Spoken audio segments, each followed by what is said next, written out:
Greetings, sentient life forms. This is the bald metal nerd coming at you with another wonderful talky vid. Where, of course, I'm going to talk about subject. We already know what this one's going to be about. Um, Basically, this is going to be my video thesis about having Metallica as your favorite band, right? Kind of a silly topic, but I've been thinking about doing a video about my favorite bands, like overall, like maybe a top 10 or top 20 list or something like that. Um, and Metallica is definitely going to be on the list. And the reason I'm going to talk about Metallica specifically in this separate video is I've had a number of different bands over the years, but Metallica definitely dominated as my favorite band for an extremely long time. As I've said many times before, my first exposure to Metallica, of course, was this album right here, Master of Puppets, right? I've already told the story about, how I saw the album cover on a flea market, thought it was amazing, got it, and was blown away by the music, and became basically an instant metalhead because of this, right? And I was like, wow, and this was, that was back in 1989, of course, when everything Metallica had done up to that point was great, because, I very quickly after that bought Ride the Lightning and Injustice for All. And then went on to, Megadeth and bunches and bunches and bunches of other bands. And that's essentially was the genesis of the whole thing for me. And now I'm going to talk about, I guess, they were my favorite band until, I guess, college, really. So middle school and high school, they were definitely my favorite band. Now, I'm going to show you an album here. If Metallica had stopped after this, after the Black Album, if the Black Album had been the last thing that they ever put out, right? If they had just, put this out, toured on it extensively like they did, and they're like, okay, we're done, no more albums, after they sold 20 million copies of this or whatever. I think if they had went out like that, Metallica probably would have always been my favorite band, no matter what after that, right? Like, I don't think any band ever would have dislodged them from my favorite spot at that point. In fact, I was so into them let's see. I think 94 or 95, I bought this. Not this copy of this, because this is obviously CDs and DVDs. This, of course, is the Live Shit Binge and Purge box set. I actually had the original, the one with the VHSs. I'll prove that right now, because I still got this, the actual book that came with it, but I no longer have the box set because, well, the box that it came in got destroyed over the years. I either sold or traded the VHS tapes because, once I got this version, I didn't feel the need to keep the VHS tapes. So, whatever, it's long gone, but the point is, I was a teenager at the time, so I can't remember if I saved up, and at the time, the thing cost like the VHS version of this thing cost like $80 or $90, right? So for a kid, essentially, because that's what I was, a kid to spend $80 or $90 on anything was like, huge. And keep in mind, this was adjusted for inflation. How much is that? Just out of curiosity. Let's So I'm pretty sure the damn thing costs $90. Let's head to the inflation calculator real quick. I know you guys love these little side trips I take, but I am curious as to. Let's see. All right, $90. We'll just throw that in. Say 1995. Maybe that's why I got it. Okay, $150 in today's money. So, it was quite expensive, but again, I absolutely, at that time, I loved the hell out of Metallica. They were like gods to me, for lack of a better term, at that time. And like I said, if they had stopped after the Black Album, they probably would have stayed that way in my eyes. But they did not stop with the Black Album. Oh no. No. We all know what happened after the Black Album. Load happened after the Black Album. And my feelings on this have changed several times over the years.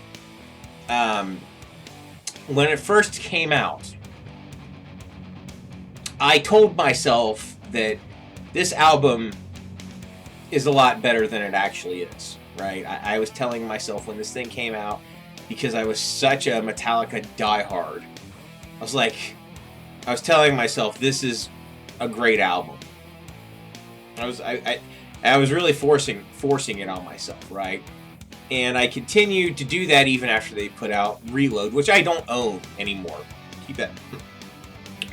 Because that's a mediocre album at best, in my opinion. So, I think once I hit college, at some point when I was in college, it wasn't right when I hit college, because I started going to college in 1997. Is that when Reload came? Whatever, I guess it was like 98 or 99 when something in my brain flipped, right? And I was like, this is not a great album.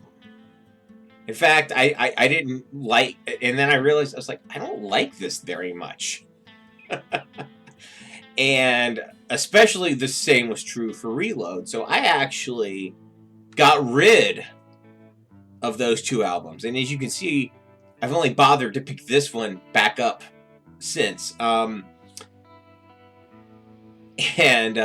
Basically the reason I got rid of them, I was like, these suck. Well, this does not suck. Like, and that was my opinion at the time. My opinion of Load now is, I like it. I think it's a good, solid album. But I'd almost say this is not a Metallica album. And you're like, what? And the reason I say that is it really doesn't fit in very well, in my opinion. Load and Reload don't fit in with the rest of their discography. It was just too much of a left turn. But despite all that, I can still enjoy this for what it is. And I still think there's some really great songs on this. My favorite song on this is probably Bleeding Me, which is definitely not a typical Metallica song, but it's, in my opinion, by far the best thing on this. Well, I also like the Outlaw Torn a lot, but, you know, this doesn't really remind me of Metallica per se, right? And I think that's kind of like, and at the time, like, when I was in college, when I had that flip, I kind of felt like those albums were a betrayal, right? Now I don't really feel that way anymore, because, you know, it's way in the past at this point, but they almost don't even really strike me as Metallica albums per se. So there's that. And then, of course, you know, after that, they actually did put out something that I really, really, really liked. Not Saint Anger. Hell no. I'm talking about this, Garage Inc. This is definitely the best thing that they put out in the entirety of the 90s. I mean, I like the Black Album better than this, but aside from the Black Album, this is my favorite thing that Metallica did that whole decade. Like, during that time period, this is the best thing they did, aside from the Black Album. But And I think the reason I like this so much is because the covers are so well done on it. It sounds like they're having a great amount of fun on it. And it feels more like Metallica on this, right? It feels more like that band. It feels more natural, yada, yada, yada. Whatever. I still love this. I think it's great. But anyway, that's neither here nor there. So, what happened after that? Well, after that, in the year 2000, something major occurred with Metallica. And of course, that is the whole Napster thing, right? It felt like, again, another betrayal that Metallica was doing. It felt like they kept like spitting in the face of the fans, right? Like, first they put out, sort of non-metal music, and then they're like, and then they're trying to get Napster shut down and all that. We're not even talking about internet music distribution and all that. That's a whole... I've done videos on that in the past, but... And I understand why Metallica did what they did, but...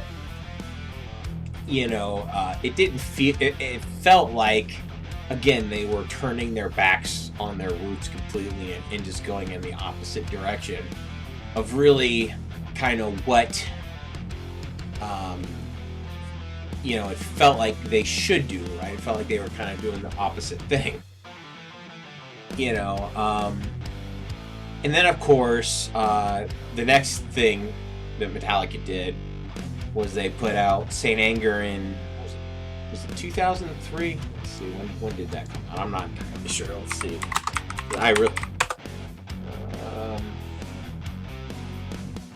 2003. Okay. So in 2003, they put out Saint Anger, and the less said about that album, the better. It's terrible. It's simply a really bad album. It's a total mess. Very few redeeming qualities about it. I know there's probably some people that like it, but maybe those people, are deaf. I don't know. I digress, but yeah, it's really bad. And by 2003, considering what Metallica had been doing for the past several years, they were like, nowhere close to, quote, one of my favorite bands, right? They were really far away from being one of my favorites at the time, because they had been so far off the reservation for so long that it was like, I had lost interest in Metallica at that time. Now, that being said, I still really enjoyed their classic albums. It's not like I stopped listening to Ride the Lightning and Master of Puppets. Of course not. That's ridiculous. Those are a perennial heavy rotation for me, for the most part, right? So it's not like I stopped listening to their older material because of what they were doing, but I had no interest in what they were doing, right? And then, of course, next thing that happens, 2008 rolls around, and we get Death Magnetic, which the songwriting on that is decent, and it was a giant step in the right direction. Like, because when Death Magnetic came out in 2008, it was like, wow, they actually put out a true metal record again that actually really sounds like a Metallica album. And I was super excited when it first came out, right? And absolutely thrilled to death to hear it. But there was, of course, a major problem with it, and that, of course, is the brick wall shit production on it. I mean, if you listen to the retail release of Death Magnetic, it sounds like garbage because of the extreme compression loudness. So it was like a gift and a curse, right? And now that I listen to it, 11 years later, when I listen to Death Magnetic now, I think it's okay. I think it's a solid album, but I don't think it's great. I think it's decent, for lack of a better term, right? And So at that point, you know, I was like, okay, at least Metallica did something decent. I mean, you know, and they had really, and they weren't really at that point doing too much, quote, anti-fan type of action. So I was like, well, look, I eased off on Metallica. I mean, I didn't, they still weren't, quote, they still weren't a favorite, you know, my favorite band at that time. But, you know, I was definitely more accepting of them in the direction they were going, right? And then 2016 rolls around, and, well, we all know what happened in 2016. They put out this album, Hardwired to Self-Destruct. And what can I say about this album? Except, I still really like this album even now. I'm not tired of it yet. I think this is the best thing that they've done since the Black Album, bar none, right? Like, if this had come out directly after the Black Album, you know, and every album they had put out, you know, since then had been at least this level of quality, they would probably be my favorite band now. Still. But obviously that's not what happened, right? They most of the stuff they put out was definitely, definitely not this good, right? So,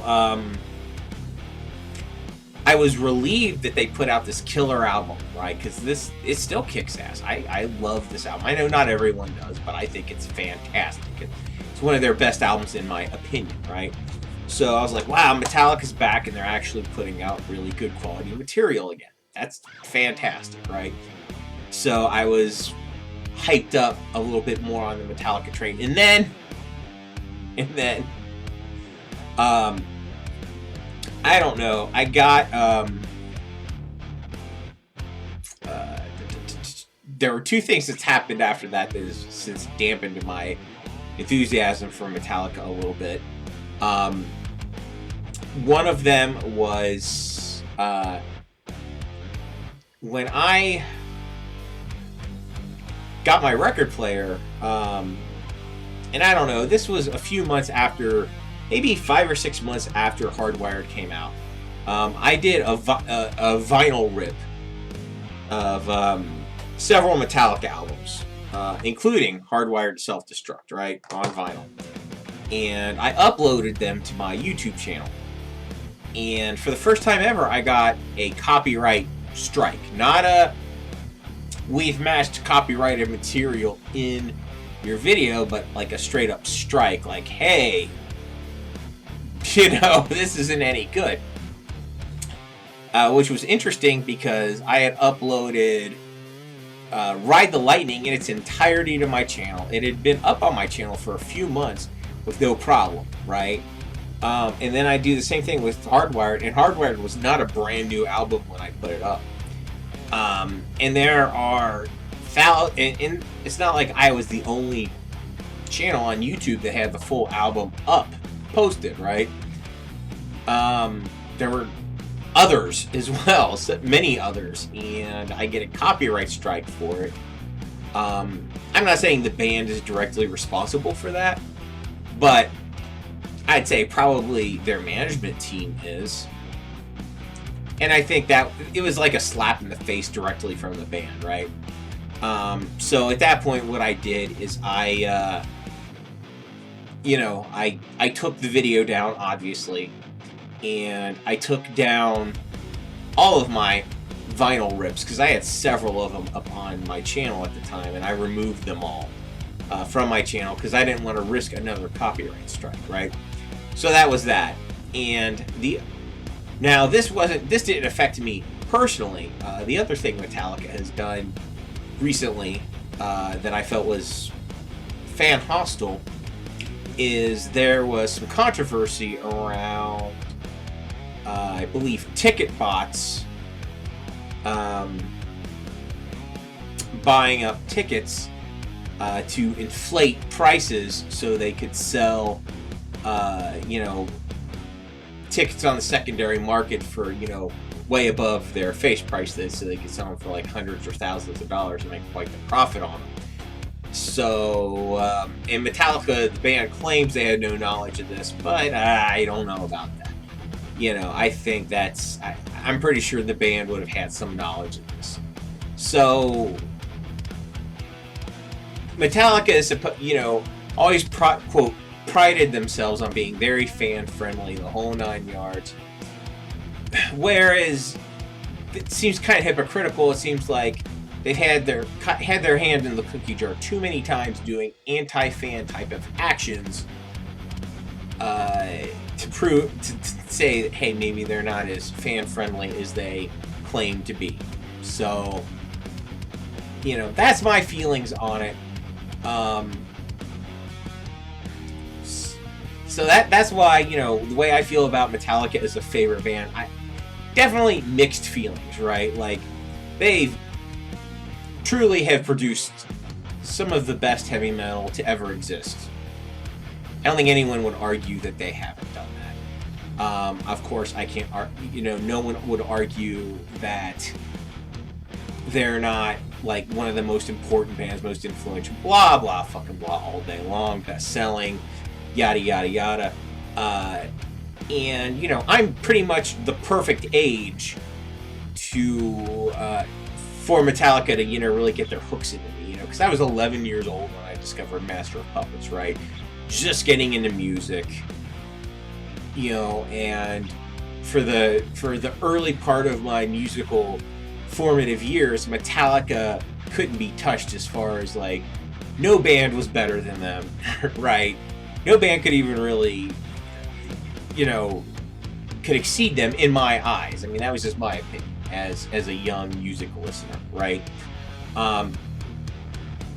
But obviously Metallica's had a lot of missteps, misfires over the years. So, if Metallica is your favorite band, let me know in the comments below. I know that some people who watch this, they probably will be. I'd like to know why.